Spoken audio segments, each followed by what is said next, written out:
Welcome to Radis classes. My name is Jagdish Shukla और हम secretary topic पढ़ रहे हैं। तो हमारे ऑलरेडी 2 लेक्चर हो गए, अभी 3rd लेक्चर में चैप्टर आज कंप्लीट हो जाएगा। एक क्वेश्चन बाकी है और डिस्टिंग्विश देखना है और कुछ MCQs है वो देखने हैं। तो चलिए स्टार्ट करते हैं। Qualities of a secretary. तो क्वालिटीज़ ऑफ ए हार्ट और क्वालिटीज़ ऑफ ए हेड दोनों ज़रूरी है। खाली एजुकेशनल क्वालिफिकेशन लेना सफिशिएंट नहीं होता है, इसके अलावा कुछ दूसरी क्वालिफिकेशंस है, मतलब दूसरी जो चीज़ें हैं वो बहुत इंपॉर्टेंट होती है। तो क्वालिटीज़ से स्टार्ट करते हैं। पहली क्वालिटी है एक्यूरेसी। एक्यूरेसी का मतलब क्या होता है कि वो जो भी अपना काम कर रहा है उसमें करेक्टनेस होना चाहिए, वो एकदम परफेक्ट होना चाहिए, उसमें कुछ मिस्टेक्स नहीं होने चाहिए। जैसे कि वो किसी को लेटर लिख रहा है तो लेटर की जो ड्राफ्टिंग है वो प्रॉपर होनी चाहिए, उसमें कुछ स्पेलिंग मिस्टेक वगैरह नहीं होनी चाहिए, जो उसमें इन्फॉर्मेशन है वो करेक्ट होनी चाहिए, उसमें कुछ मिस इन्फॉर्मेशन या रॉन्ग नहीं होना चाहिए। ठीक है, तो एक्यूरेसी का मतलब समझे आप लोग। एक्यूरेसी का मीनिंग क्या दिया है? करेक्टनेस दिया है। तो उसको जो भी काम कर रहा है उसमें एक्यूरेट होना चाहिए, चाहे किसी को लेटर लिख रहा हो। रिकॉर्डिंग मिनट्स क्या होता है? मीटिंग में जो भी डिस्कशन हुआ उसकी समरी रिकॉर्ड करना, तो वो भी सही होनी चाहिए। रिकॉर्ड मेंटेन करना, जो भी रिकॉर्ड मेंटेन कर रहा है वो सही होना चाहिए। मतलब कुछ जो भी वो काम कर रहा है उसमें मिस्टेक्स नहीं होनी चाहिए, इन शॉर्ट ऐसा बोल सकते हैं। तो जो भी काम कर रहा है उसको केयरफुल रह के काम करना है बेसिकली, और उसको बार बार एक सेकंड थॉट होना चाहिए उसके दिमाग में कि जो भी मैं काम कर रहा हूँ उसमें कुछ मिस्टेक्स नहीं होनी चाहिए। नेक्स्ट है अडेप्टेबिलिटी। अडेप्टेबल मतलब क्या होता है कि सर्कमस्टेंसेस के हिसाब से ना खुद को ढाल लेना, खुद को चेंज कर लेना। जैसे सर्कमस्टेंसेस होगा उसके हिसाब से खुद एडजस्ट हो जाना, उसको बोलते हैं अडेप्टेबल। अभी बिजनेस में बहुत सारे चेंजेस होते रहते हैं, गवर्नमेंट की पॉलिसीज आती रहती है, बिजनेस में अप्स एंड डाउन्स आते रहते हैं, तो उसके हिसाब से सेक्रेटरी को चेंज होना पड़ेगा। कभी कभी वर्कलोड ज़्यादा होगा, कभी वर्कलोड कम होगा, तो उसके हिसाब से उसको वर्क के साथ, काम के साथ डील करना आना चाहिए। मीन्स खुद को एडजस्ट करना, इन शॉर्ट बोल सकते हैं। Ability to adjust oneself to this changing situations, मतलब हालात के हिसाब से खुद को ढाल लेना। अभी चेंजेस कहाँ से आ सकते हैं? गवर्नमेंट की पॉलिसी या मैनेजमेंट की पॉलिसी या कोई भी एक्सटर्नल चीज़ें भी हो सकती है जो उसके कंट्रोल में नहीं होगी। नेक्स्ट है कोऑपरेटिवनेस। उसको दूसरों को कोऑपरेट करना चाहिए, मतलब दूसरों के साथ मिल के काम करना चाहिए। ऐसा कोई काम कर रहा है तो उसका टांग नहीं खींचना चाहिए। तो कोऑपरेट करेगा तब एक टीम स्पिरिट आएगी, एक टुगेदरनेस की फीलिंग आएगी और वो सब मिलके आगे बढ़ सकते हैं, ऑर्गेनाइजेशन में अकम्प्लिश कर सकते हैं जो भी उनके गोल्स है। ठीक है, तो willingness on the part of the secretary, मतलब सेक्रेटरी की विलिंगनेस मतलब उसकी इच्छा। नेक्स्ट है कर्टिसी। कर्टिसी मतलब क्या होता है कि जिससे भी वो बात कर रहा है वो पोलाइट होना चाहिए, उसकी लैंग्वेज, मतलब हार्श वर्ड यूज नहीं करना चाहिए, एकदम नम्र, बोले तो एकदम रिस्पेक्ट के साथ दूसरे के साथ डील करना है। भले ही दूसरा गलत हो, भले उसने बहुत गलत काम किया हो, तो भी उसको कैसे बात करनी? एकदम प्यार से, रिस्पेक्टफुली, उसको बोलते हैं कर्टिसी। मतलब उसकी लैंग्वेज में क्या होना चाहिए? पोलाइटनेस और काइंडनेस होना चाहिए। तो इससे क्या होगा? एक पॉजिटिव इंप्रेशन आएगा। अगर सेक्रेटरी अगर अच्छे से बात नहीं करेगा तो उसके ऑर्गेनाइजेशन का नाम खराब होगा ना।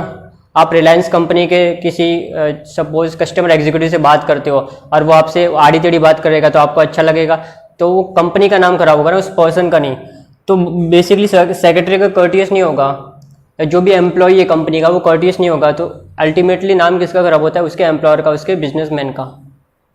फिर नेक्स्ट है इनिशिएटिव। इनिशिएटिव मतलब एक पहला कदम उठाना। सेक्रेटरी ऐसा होना चाहिए जो खुद से कुछ करे, मतलब उसको बार बार बोलना ना पड़े। हमने उसको एक ड्यूटीज दे दी है कि आपको ये काम करना है, तो उसको रोज रोज एम्प्लॉयर का आके बोलने का नहीं कि भाई आज तेरे को ये काम करना है, आज ये करना है, आज वो करना है, आज वो करना है। उसको समझाने की जरूरत नहीं पड़नी चाहिए। उसको एक बार बता दिया कि आपको ये काम करना है तो फिर उसको अपने आप से काम करना है, मतलब बिना किसी के कहे। अगर एम्प्लॉयर नहीं भी है, वो कहीं बाहर भी गया, तो उसको मजे नहीं करने, उसको जो भी रिस्पॉन्सिबिलिटीज है उसको खुद से फुलफिल करनी है बिना किसी के बोले। तो initiativeness means person tendency to take efforts voluntarily, मतलब पर्सन्स की टेंडेंसी, खुद की इच्छा से वो वॉलंटरीली, मतलब अपने आप से काम कर रहे हैं। फिर नेक्स्ट देखते हैं। तो नेक्स्ट क्वालिटी है लीडरशिप।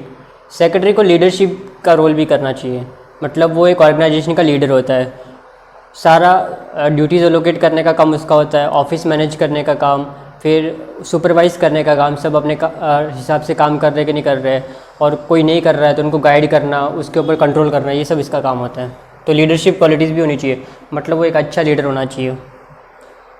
एबिलिटी टू गाइड, अगर एम्प्लॉयज़ को गाइड करने की ज़रूरत पड़ी तो गाइड करना चाहिए, कहीं कहीं पे एडवाइस देना पड़ेगा एम्प्लॉयज़ को। इंस्पायर भी करना पड़ेगा, लीडर को इंस्पायर भी करना पड़ता है, लोगों को मोटिवेट करना पड़ेगा काम करने के लिए। तो वो कैसे कर सकते हैं? फिर मोटिवेट करना और कोऑर्डिनेट्स करना, सबऑर्डिनेट्स उनको है। सबऑर्डिनेट मतलब हो गया एम्प्लॉयज़, मतलब जो उसके अंडर में काम कर रहे हैं। लीडर सेक्रेटरी के अंदर में जो काम कर रहे हैं ना, वो उसके हो गए सबऑर्डिनेट्स, और जो उसके ऊपर काम कर रहा है वो होता है सुपीरियर। ठीक है, सबऑर्डिनेट मतलब यहाँ पे समझ लो एम्प्लॉय समझ लो फिलहाल। जैसे कि अगर मेरे अंडर में कोई काम कर रहा है तो जो मेरे अंडर नीचे काम कर रहा है वो मेरा सबऑर्डिनेट हो गया, और जो मेरे ऊपर काम कर रहे हैं वो मेरे सुपीरियर हो गए। ठीक है, तो उनके जो सबऑर्डिनेट्स है उनको इंस्पायर करना, गाइड करना, मोटिवेट करना, ये इसका काम है। नॉर्मली एम्प्लॉयज़ मोटिवेट कैसे होते हैं?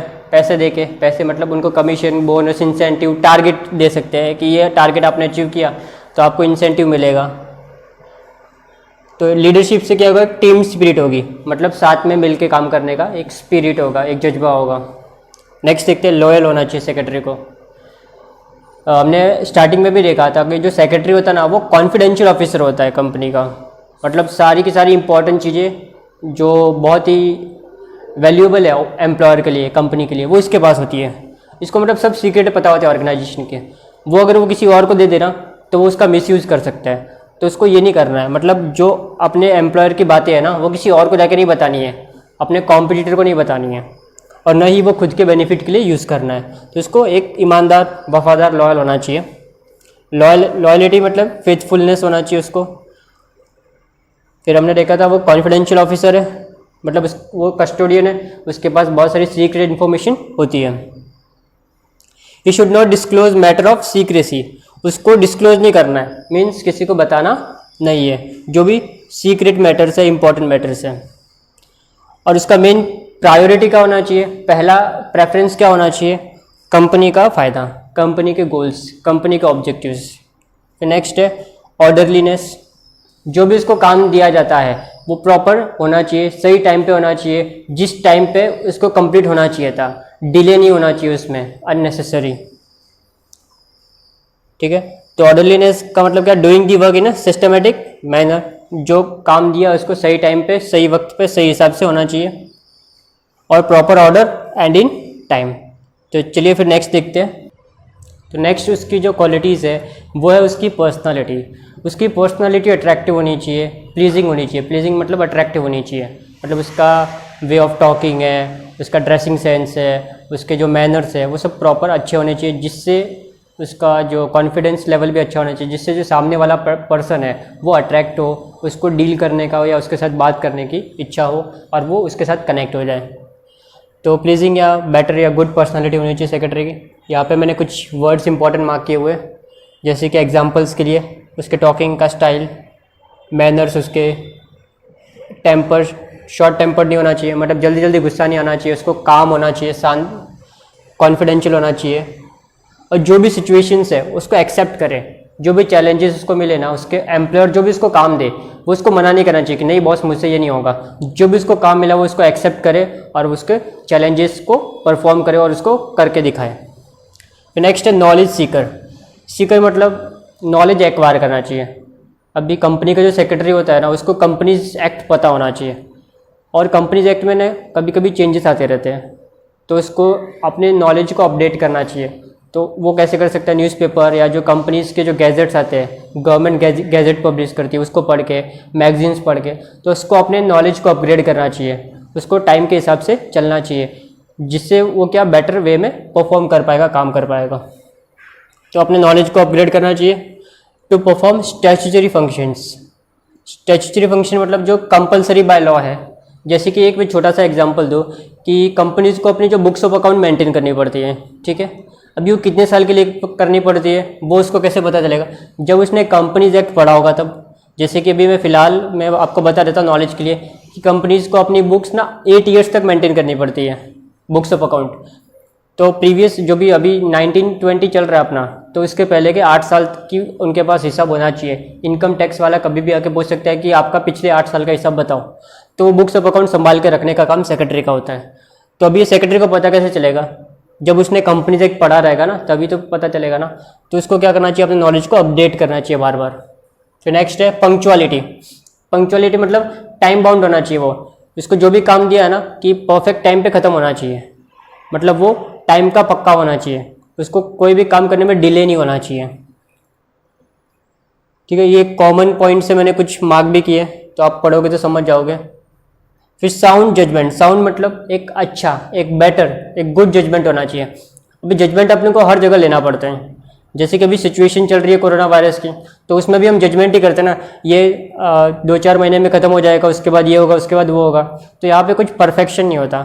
हम लोग जजमेंट किसके हिसाब से लेते हैं? करंट सिचुएशन के हिसाब से और पास्ट एक्सपीरियंस के हिसाब से। बट फ्यूचर में कुछ और भी हो सकता है। तो जो भी जजमेंट, जितना ज़्यादा पास्ट का नॉलेज हम ज़्यादा बेटर वे से यूज़ करेंगे, एक्सपीरियंस जितना अच्छा होगा, उतना जजमेंट क्या होगा? अपना साउंड होगा। तो जजमेंट लेना, बेटर जजमेंट लेना इसका काम है, क्योंकि इसको अपने एम्प्लॉयज़ को काम देना होता है, उनका परफॉर्मेंस चेक करना पड़ता है। तो जो भी काम दिया तो उसको जजमेंट होना चाहिए कि ये इंसान वो कर पाएगा कि नहीं कर पाएगा, वो कैसे कंप्लीट करेगा, कब तक कंप्लीट करेगा, ये सब जजमेंट उसको लेना चाहिए। ठीक है, मैंने इंपॉर्टेंट वर्ड मार्क किए, वो आप पढ़ लो। तो देखो, एबल टू जज द सिचुएशन, एबल टू जज the effectiveness and performance of his subordinates, उसके जो नीचे काम कर रहे हैं, अंडर काम कर रहे हैं। फिर नेक्स्ट है टैक्टफुलनेस। टैक्टफुलनेस मतलब क्या होता है कि जो भी उसको काम मिला है ना, प्रॉपर वे में कंप्लीट होना चाहिए, उसमें डिले नहीं होना चाहिए। ठीक है। Ability of a person to handle a situation in a right manner, जो भी काम है उसको प्रॉपर ढंग से खत्म करो। To deal with different persons and situations and reacting in a wise and sensible way. अभी जैसे कि मैं एग्जांपल लूँ तो ऑर्गेनाइजेशन में जो भी जितने भी पर्सन्स काम कर रहे हैं, उनके साथ सेक्रेटरी को डील करना पड़ेगा। अभी वो पर्सन्स सब एक जैसे नहीं होंगे, कुछ शॉर्ट टेम्पर्ड होंगे, मतलब उनको जल्दी से गुस्सा आता है, तो उनको अलग ढंग से हैंडल करना पड़ेगा। कुछ इमोशनल्स होंगे, उनको अलग ढंग से हैंडल करना पड़ेगा। तो हर एक इंसान का जो बिहेवियर होता है ना, या जो उनका बोलने का, सोचने का तरीका होता है, वो सबका डिफरेंट होता है। तो हर एक इंसान को ना अलग अलग ढंग से हैंडल करना पड़ता है। हम सेम ढंग से सबको हैंडल नहीं कर सकते। तो सेक्रेटरी को ये क्वालिटी को बोलते हैं टैक्टफुलनेस, मतलब वो हर एक पर्सन को कैसे उसके हिसाब से वो हैंडल कर सकता है, मतलब हर एक पर्सन को एक जैसा हम ट्रीट नहीं कर सकते बेसिकली। तो ये टैक्टफुलनेस की क्वालिटी है। इससे ये होता है कि वो अलग अलग इंसान के साथ अलग अलग तरीके से डील कर सकता है। तो ये एक इंपॉर्टेंट क्वालिटी है सेक्रेटरी के लिए। तो चलिए अभी हम इसका पूरा एक समरी का चार्ट दिया वो देख लेते हैं। तो जो टाइप्स ऑफ सेक्रेटरीज की आप एक समरी दी है, तो ये समरी आप पढ़ेंगे तो अच्छा होगा। इसमें सारे कॉन्सेप्ट्स रिवाइज हो जाएंगे, और वो भी ब्रीफ में। तो यहाँ पे देखो कौन कौन से सेक्रेटरीज पढ़ने हैं अपने को। एक पर्सनल सेक्रेटरी, और ये सब कौन से सेक्रेटरी है? इंस्टीट्यूशनल सेक्रेटरी हैं। तो पहला नॉन प्रॉफिट ऑर्गेनाइजेशन का, कोऑपरेटिव सोसाइटी का, जॉइंट स्टॉक कंपनी और गवर्नमेंट डिपार्टमेंट, इन सब का एक समरी है। पहला मीनिंग दिया हुआ है। पर्सनल सेक्रेटरी अपॉइंट कौन करता है? प्रोफेशनल्स करते हैं नॉर्मली, या जो बिजी इंडिविजुअल्स हैं वो करते हैं। तो वो किसी एक इंडिविजुअल को अपॉइंट करते हैं जो उनके बिहाफ पे काम करता है। अभी नॉन प्रॉफिट ऑर्गेनाइजेशन का सेक्रेटरी कौन अपॉइंट करेगा? ये ऑर्गेनाइजेशन करेगा अपने कामकाज के लिए, जो उसके कामकाज को देखेगा, एक्टिविटीज़ को लुक आफ्टर करेगा। कोऑपरेटिव सोसाइटी का सेक्रेटरी कौन अपॉइंट करेगा? इसमें एक कमेटी होती है, मैनेजिंग कमेटी, उसमें से नॉर्मली कोई एक पर्सन बन जाता है कोऑपरेटिव सोसाइटी का सेक्रेटरी, और वो उस कमेटी में से कोई एक नॉर्मली मेंबर बनता है, और वो नॉर्मली उसको सैलरी वगैरह भी पेनी होती है। फिर जॉइंट स्टॉक कंपनी का, इसका सेक्रेटरी ये बिजनेस अपॉइंट करता है, मतलब जो बोर्ड होता है ना, बोर्ड ऑफ डायरेक्टर्स, वो अपॉइंट करते हैं। और ये किस लिए अपॉइंट होता है? ये नॉर्मली जो कंपनीज को ना बहुत सारे रूल्स फॉलो करने पड़ते हैं, उन रूल्स के लीगल कंप्लायंस के लिए इसको अडॉप्ट करते हैं। फिर गवर्नमेंट डिपार्टमेंट का सेक्रेटरी, ये मिनिस्टर के अंडर में काम करता है, या जो भी डिपार्टमेंट रहेगा उसके अंडर में काम करता है। तो बेसिकली मिनिस्टर को एडवाइस देता है या गाइड करता है। तो ये इसके लिए भी क्वालिफिकेशन होना चाहिए, आईएएस या यूपीएससी एमपीएससी का एग्जाम जो क्रैक करके वो इसका सेक्रेटरी बन सकते हैं। चलिए तो फिर नेक्स्ट पॉइंट है पर्पस। पर्सनल सेक्रेटरी अपॉइंट क्यों होता है? कि वो जो बिजी इंडिविजुअल्स है उनके day to day activity handle करने के लिए वो अपॉइंट करते हैं। अभी जो नॉन प्रॉफिट ऑर्गेनाइजेशन है वो क्यों अपॉइंट करते हैं? उनके जो एक्टिविटीज़ है रूटीन और एडमिनिस्ट्रेटिव वो लुक आफ्टर करने के लिए। अभी कोऑपरेटिव सोसाइटी के लिए क्यों करते हैं? ताकि वो कॉमन पीपल के लिए काम करे, कॉमन पर्पस के लिए काम करे, उनके कॉमन इंटरेस्ट के लिए काम करे। जॉइंट स्टॉक कंपनी के लिए क्यों अपॉइंट करते हैं? ताकि वो उनकी जो लीगल कंप्लायंसेस है उसको देखे, और बोर्ड ऑफ डायरेक्टर्स को असिस्ट करे और एग्जीक्यूटिव फंक्शंस परफॉर्म करे। गवर्नमेंट डिपार्टमेंट सेक्रेटरी को अपॉइंट करती है ताकि वो मिनिस्टर्स को गाइड करे उनकी पॉलिसी डिसीजंस फ्रेम करने के लिए, ठीक है। तो नेक्स्ट है अपॉइंटमेंट। पर्सनल सेक्रेटरी का अपॉइंटमेंट कौन करता है? जस्ट देखा बिजी इंडिविजुअल्स करते हैं। नॉन प्रॉफिट ऑर्गेनाइजेशन का सेक्रेटरी कौन अपॉइंट करता है? Managing committee. इसका भी मैनेजिंग कमेटी, मतलब जो मेन मैनेजमेंट है ना वो अपॉइंट करता है। यहाँ पे जो मैनेजमेंट होता है वो बोर्ड ऑफ डायरेक्टर्स होता है, और यहाँ पे कौन होती है? गवर्नमेंट, क्योंकि ये कौन सी डिपार्टमेंट है? गवर्नमेंट है। तो यहाँ पे जो अपॉइंटमेंट कौन करेगा? सेंट्रल या स्टेट गवर्नमेंट। फिर आगे देखते हैं। तो नेक्स्ट पॉइंट है लीगल स्टेटस। लीगल स्टेटस मतलब कानून की नज़र में उसको एक सेपरेट पर्सन गिनते हैं, मतलब सेक्रेटरी को कंपनी से अलग गिना जाता है, वो होता है लीगल स्टेटस, मतलब सेपरेट स्टेटस, उसका सेपरेट पोजीशन। तो पर्सनल सेक्रेटरी का कोई लीगल स्टेटस नहीं होता। पर्सनल सेक्रेटरी एक तरह का एजेंट होता है जो अपने बॉस के लिए काम कर रहा है। सेम वे जो नॉन प्रॉफिट ऑर्गेनाइजेशन होता है ना, उसका भी सेक्रेटरी का कोई लीगल स्टेटस नहीं होता। अभी जो कोऑपरेटिव सोसाइटी होता है ना, उसके लिए एक्ट है, कोऑपरेटिव सोसाइटीज़ एक्ट, जैसे कि महाराष्ट्र के लिए Maharashtra states cooperative societies act है ना 1960 का। तो उसकी वजह से उसको ना लीगल स्टेटस मिलता है, मतलब वो कंपनी से अलग होता है। कंपनी मतलब कोऑपरेटिव सोसाइटी से वो डिफरेंट होता है। और अगर उसने कुछ कोऑपरेटिव सोसाइटी ने कुछ काम नहीं किया तो सेक्रेटरी के ऊपर केस वगैरह भी हो सकता है, मतलब सेक्रेटरी रिस्पॉन्सिबल होता है इसमें। इन दोनों में नहीं होता। फिर जॉइंट स्टॉक कंपनी में भी एक्ट होता है, आपको पता है कंपनीज एक्ट है 2013 का, जो अपने को पढ़ना भी है। तो इसकी वजह से ये जो कंपनी का होता है ना, ये लीगल स्टेटस होता है। सेक्रेटरी एक अलग होता है कंपनी से, और अगर कुछ कंप्लायंस नहीं हुआ तो उसके खिलाफ एक्शन ले सकती है कंपनी। फिर गवर्नमेंट डिपार्टमेंट का भी सेक्रेटरी का क्या होता है? लीगल स्टेटस होता है, जो गवर्नमेंट उसको देती है। जो भी डिपार्टमेंट है, बहुत सारे डिपार्टमेंट से एक अलग लॉ बन के भी बनते हैं, स्टैट्यूटरी डिपार्टमेंट बोलते हैं इसको। इसके बारे में डिटेल में हम लोग उसी में पढ़ने वाले हैं कि गवर्नमेंट डिपार्टमेंट क्या होते हैं, ठीक है। तो आगे देखते हैं। फिर नेक्स्ट है कि सेक्रेटरी बनने के लिए कितना पढ़ाई करनी पड़ेगी, उसके ऊपर है क्वालिफिकेशन। पर्सनल सेक्रेटरी के लिए कोई खास पढ़ाई की जरूरत नहीं है। एम्प्लॉयर को जो काम के लिए सेक्रेटरी चाहिए वो काम तुमको आना चाहिए। सेम इसके लिए भी कोई क्वालिफिकेशन की जरूरत नहीं है। नॉन प्रॉफिट मेकिंग ऑर्गेनाइजेशन के लिए, कोऑपरेटिव सोसाइटी के लिए कुछ खास क्वालिफिकेशन नहीं चाहिए। जॉइंट स्टॉक कंपनी का जो सेक्रेटरी वो मेंबर होना चाहिए ICSI का, institute of company secretaries of India, मतलब उसको एक पढ़ाई करनी पड़ेगी और डिग्री लेनी पड़ेगी इसके पास से। सेम वे गवर्नमेंट डिपार्टमेंट का जो सेक्रेटरी है वो IAS ऑफिसर होना चाहिए। फिर पोजीशन क्या होती है हर एक सेक्रेटरी की जो कंपनी में है, या डेजिग्नेशन बोल सकते हैं। तो ये पर्सनल असिस्टेंट होता है, PA होता है एम्प्लॉयर का, तो एम्प्लॉयर के लिए काम करता है। ये मैनेजिंग कमेटी का मेंबर होता है। सेम ये भी मैनेजिंग कमेटी का मेंबर होता है, उसमें से इलेक्शन होकर ये चूज़ होता है। और ये जो सेक्रेटरी होता है ये KMP होता है, मतलब मैनेजमेंट में आता है, ये की मैनेजरियल पर्सन होता है ये।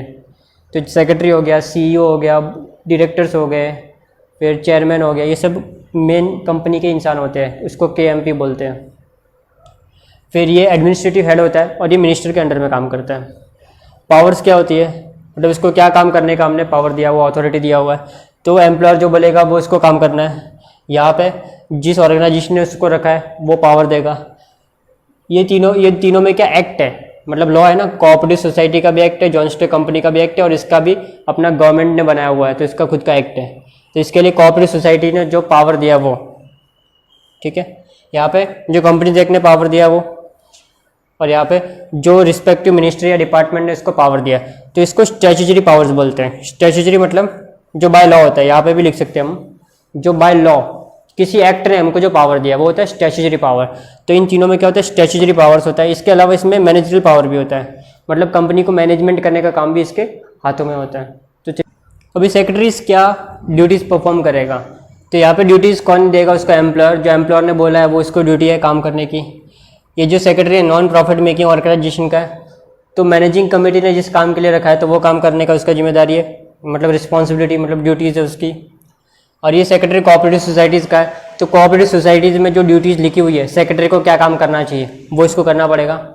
सेम ये कंपनीज का सेक्रेटरी है, तो कंपनीज एक्ट में जो ड्यूटी लिखी है वो ड्यूटी इसको परफॉर्म करनी पड़ेगी।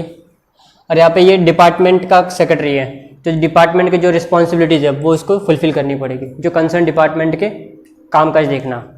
फिर नेक्स्ट है कंपलसरी है क्या उसका अपॉइंटमेंट, तो पहला है पर्सनल सेक्रेटरी।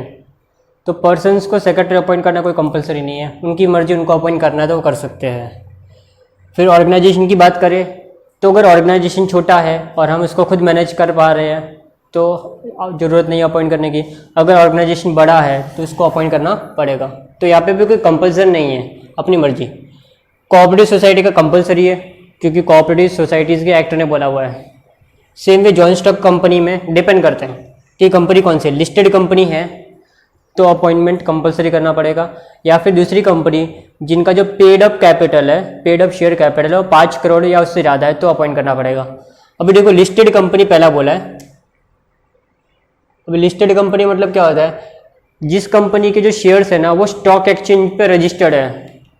जैसे कि बॉम्बे स्टॉक एक्सचेंज एग्जाम्पल के लिए ले लो, तो जिस कंपनी के शेयर कोई भी स्टॉक एक्सचेंज चाहे वो इंडिया में हो या इंडिया के बाहर हो रजिस्टर्ड है तो उसको बोलते हैं लिस्टेड कंपनी। तो उस कंपनी का कंपलसरी फुल टाइम सेक्रेटरी रखना पड़ेगा। फिर दूसरी ऑल अदर कंपनीज की बात करें हम, दूसरी कंपनीज की बात करें तो जिस कंपनी का paid up capital, paid up मतलब शेयर मार्केट में दिया और पैसा लिया शेयर होल्डर से, तो कम से कम कितना होना चाहिए 5 करोड़,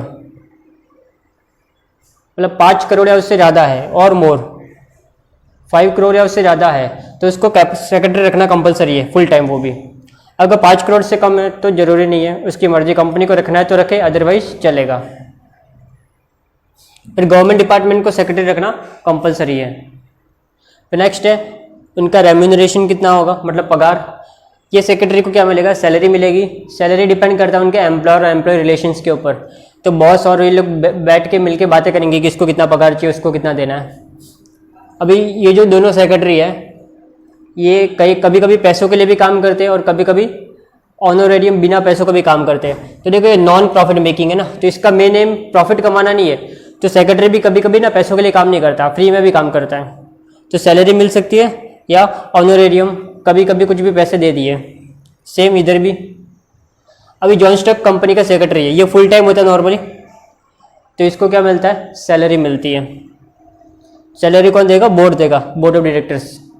फिर सेम वे ये गवर्नमेंट डिपार्टमेंट का सेक्रेटरी है, फुल टाइम होता है नॉर्मली है, तो इसको सैलरी मिलेगा और कुछ पर्क्स मतलब बेनिफिट्स, अदर फैसिलिटीज मिलेगी जो गवर्नमेंट रूल के हिसाब से होगी। तो चलिए एमसीक्यू देखते हैं। The word secretary is derived from the Latin word. कौन से वर्ड, लैटिन वर्ड से कौन सा वर्ड आया है, which means a confidential writer.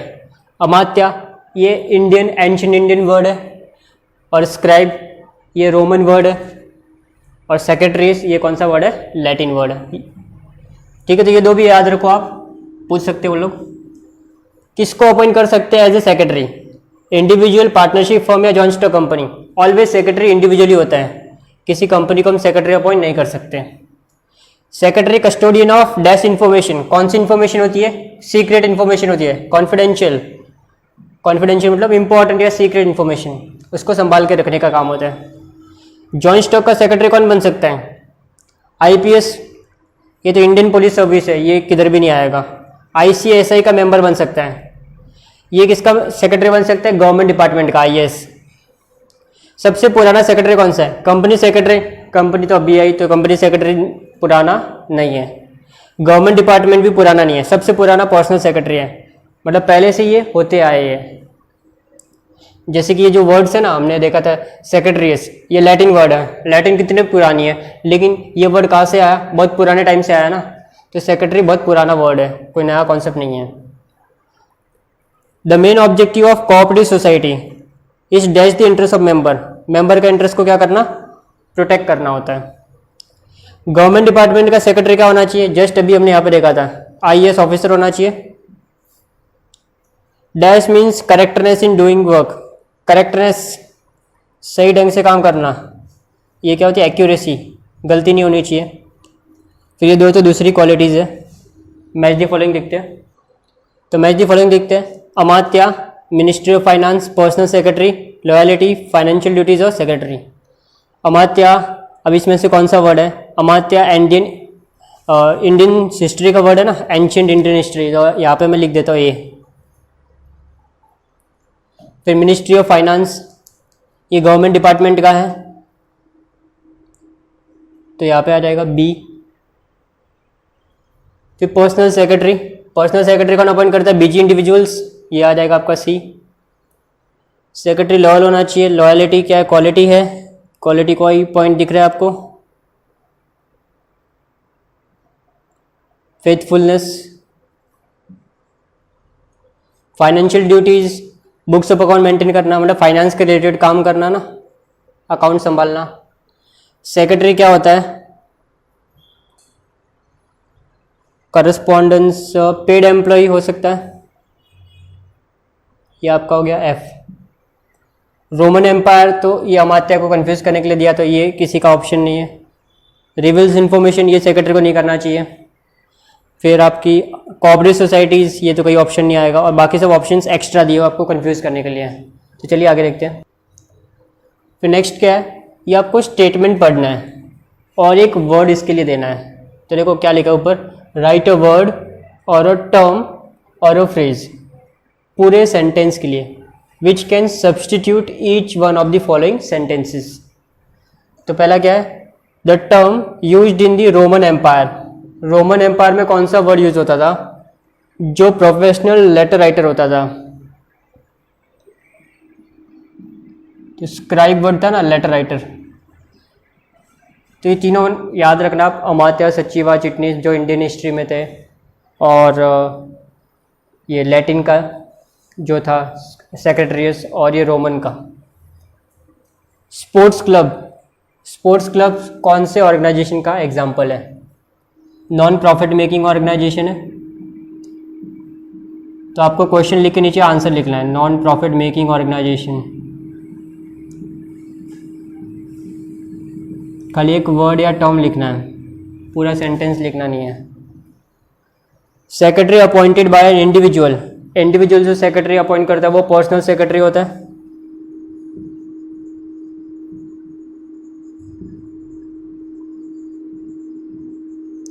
फिर नेक्स्ट है, quality of a secretary should possess to be faithful to his organisation. Faithful रहना मतलब ईमानदार, loyal.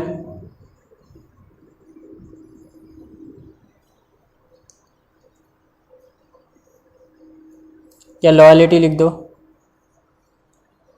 Latin word of a secretary,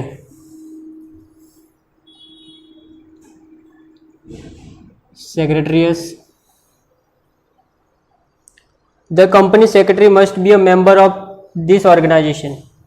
company secretary कौन से ऑर्गेनाइजेशन का मेंबर होना चाहिए? ICSI, फुल फॉर्म क्या है? द इंस्टीट्यूट ऑफ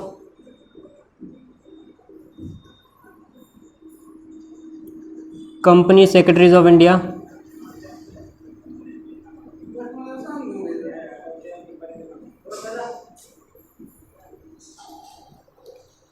तो नेक्स्ट है, the secretary of a cooperative organization in Maharashtra must have knowledge of this act. Maharashtra में कोऑपरेटिव सोसाइटी के लिए कौन सा एक्ट है?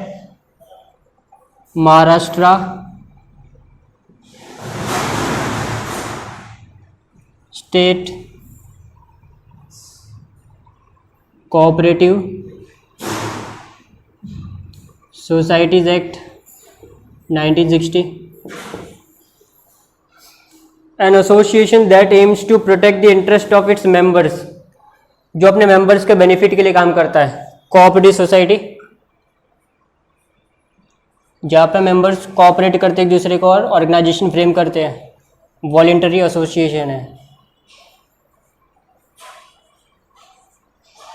नेक्स्ट देखते हैं आपका ट्रू फॉल्स।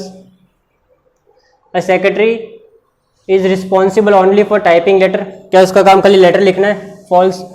हमने देखा ना उसकी ड्यूटीज़, खाली वो लेटर नहीं लिखता, ऑफिस का काम करता है, एडमिनिस्ट्रेशन का काम करता है, करस्पॉन्डेंस करता है, बहुत सारे काम करता है, रूटीन है, एडमिनिस्ट्रेटिव फंक्शंस है उसके। Secretary of A government department is the oldest type of secretary. सबसे पुराना गवर्नमेंट डिपार्टमेंट का सेक्रेटरी होता है, फॉल्स है ये भी। सबसे पुराना पर्सनल सेक्रेटरी होता है। The secretary should remain confident about his organization. क्या उसको अपने ऑर्गेनाइजेशन के बारे में कॉन्फिडेंस होना चाहिए, कॉन्फिडेंशियल होना चाहिए, मतलब सीक्रेट रखनी चाहिए। उसको अपनी ऑर्गेनाइजेशन के बाद किसी को शेयर नहीं करनी चाहिए, सही बात है। अ secretary also looks after routine and administrative duties. Routine भी काम करता है, एडमिनिस्ट्रेटिव भी करता है, ट्रू है ये भी। सेक्रेटरी पेड एम्प्लॉय है, नॉर्मली पेड एम्प्लॉय है, बट कुछ ऑर्गेनाइजेशन में वो ऑनररी बेसिस पे भी हो सकता है। Chitnis word ancient Roman period का है, रोमन पीरियड का वर्ड चिटनीस नहीं है, ये तो इंडियन एंशिएंट वर्ड है चिटनीस, रोमन का तो स्क्राइब था, तो ये फॉल्स है। Secretary need not have knowledge of his computer, secretary को कंप्यूटर का नॉलेज नहीं होना चाहिए, जितना नॉलेज ले वो कम है, होना चाहिए, ये फॉल्स है। कल्चरल एसोसिएशन गवर्नमेंट डिपार्टमेंट है, कल्चरल एसोसिएशन कल्चर को प्रमोट करने के लिए बना है, ये कोई गवर्नमेंट का डिपार्टमेंट नहीं है, ये क्या नॉन प्रॉफिट मेकिंग ऑर्गेनाइजेशन है, तो ये भी फॉल्स है। फिर ऑड मैन आउट है, सेक्रेटरीस, स्क्राइब, चिटनीस और ICSI।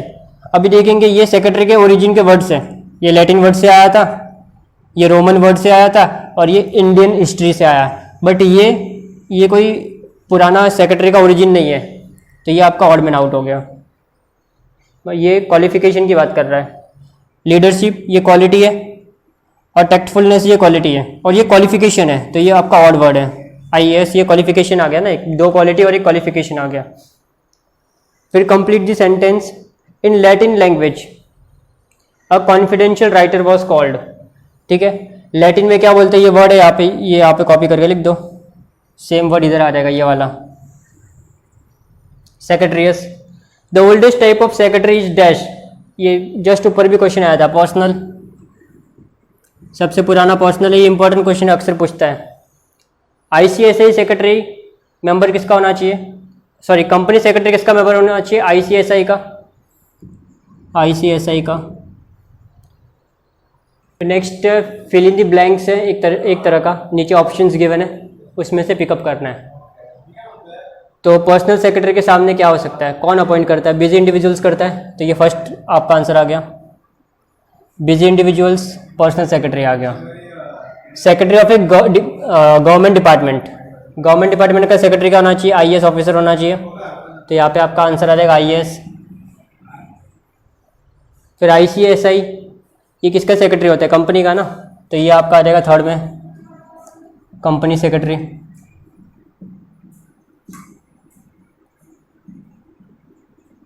और ये स्क्राइब रोमन वर्ड से आया, रोमन एम्पायर, यहाँ पे लिख दो Roman empire.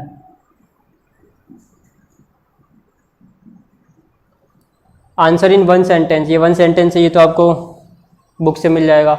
Who can appoint a personal secretary, busy individuals appoint करते हैं पर्सनल सेक्रेटरी, या प्रोफेशनल्स अपॉइंट करते हैं, वो सेंटेंस में लिख दो आप। Which company should appoint a full time secretary, ये हमने देखा था ना, all listed companies and company and all other companies having a paid up capital of ₹5 crore and more should appoint full time personal secretary, sorry full time company secretary.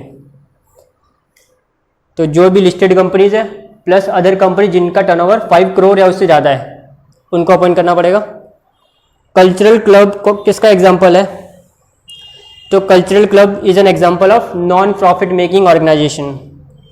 The knowledge of which act is must for secretary of a cooperative society, तो cooperative societies के bylaws का knowledge होना चाहिए, मतलब महाराष्ट्र की बात करें तो Maharashtra states cooperative societies act का नॉलेज होना चाहिए 1960 का। फिर नेक्स्ट क्या, ये जो रॉन्ग वर्ड्स को अंडरलाइन किया उसको करेक्ट करना है अपने को, correct the underline word. Personal secretary appointed by joint stock company, नहीं, पर्सनल सेक्रेटरी कौन अपॉइंट करता है, बिजी इंडिविजुअल्स, यहाँ पे भी दिया हुआ है देखो, बिजी इंडिविजुअल्स।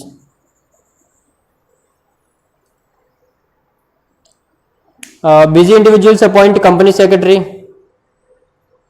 तो company secretary appoint, busy individuals कौन से सेक्रेटरी अपॉइंट करते हैं, पर्सनल, कंपनी नहीं करते, पर्सनल, तो यहाँ पे पर्सनल लिखना है। तो नेक्स्ट क्या है, secretary of A government department must be a member of ICI, तो वो गवर्नमेंट डिपार्टमेंट का सेक्रेटरी क्या होना चाहिए, IAS होना चाहिए, ये पूरा अंडरलाइन होना चाहिए, एक्चुअली मेंबर ऑफ ICS है। The term chitnis Roman empire का वर्ड है, chitnis ancient Indian, ancient Indian history का वर्ड है।